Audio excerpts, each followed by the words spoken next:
It's a rainy day here in WA, so I thought I'd hop on here and have a little chat about sand colic. So the first time that I experienced sand colic was with Midnight, and we've been living on sand for years, like, you know, probably at least 6 years I'd had him on really sandy paddocks, and I'd never had an issue. At this time point, I was pregnant with Michael, so he wasn't in regular work, and I'd also sort of taken his supplements back to kind of, you know, the basics. And yeah, so I found him in the paddock, lying flat down. Obviously got the vet out. He came out, he gave him some pain relief, gave him a drench. And yeah, Midnight seemed to pick up quite quickly and started sort of, you know, having a bit of grass. And I thought, oh, okay, that's not too bad. You know, a couple $100 vet bill, and we went on a merry way. Now it was only about a month later and he went down again with sand colic. By this point I'd actually had Michael, so I had a very young baby. I think he was only about 6 weeks old. And again, the vet came out, gave him the drench, gave him some pain relief, and I thought, oh yeah, that'll be fine. He did say that he thought it was very strange that he'd colicked twice in such a short period of time. He said he might be actually actively seeking the sand. And anyway, so I thought, okay, you know, he'll be okay. But then a few hours passed and he wasn't okay. He was back down and in a lot of pain again. So the vet came out and he said to me basically that he needed to go into the veterinary surgery. So I've got a 6-week-old baby.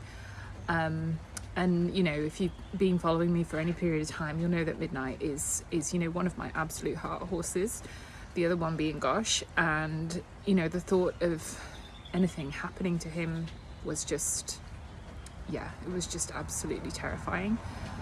And so basically the vet told me at that moment that he was like, you know, if he's either going to respond to these fluids and pain meds and he's going to pull through it, or the other option is surgery, or he will have to be put to sleep.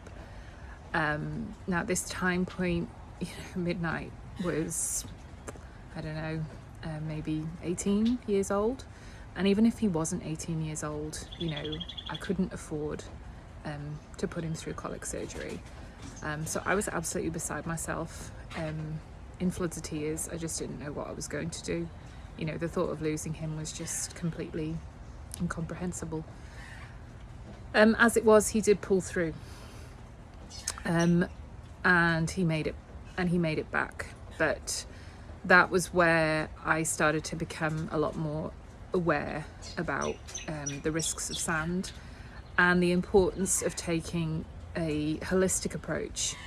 So, you know, everybody's looking for this silver bullet, you know, the magical answer to everything, but that does not exist in the horse world. Whether you're talking about whatever, sand colic or training or, you know, ulcers, there is no, you know, one size fits all magic bullet.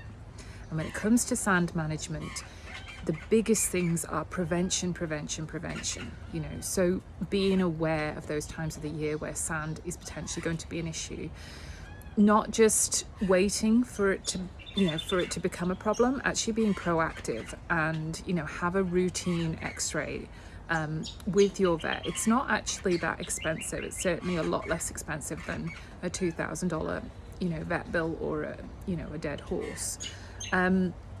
And actually making it part of your routine. You know, remember to keep your roughage up. Your hydration is so important. You know, so actually making sure that the horses are getting water and so on through their feed. And this was where, you know, the concept of our sandbars stemmed from, was because the amount of psyllium that you know, that I researched and found was going to be, you know, have the best chance of being effective for a horse of Midnight size was, you know, 550 grams or so. Now that is a massive amount of psyllium to get into a horse. You know, so looking at those alternative approaches, but as I said before, nothing is a silver bullet, and it is a combined holistic approach. It's working with your vet, it's being on the front foot.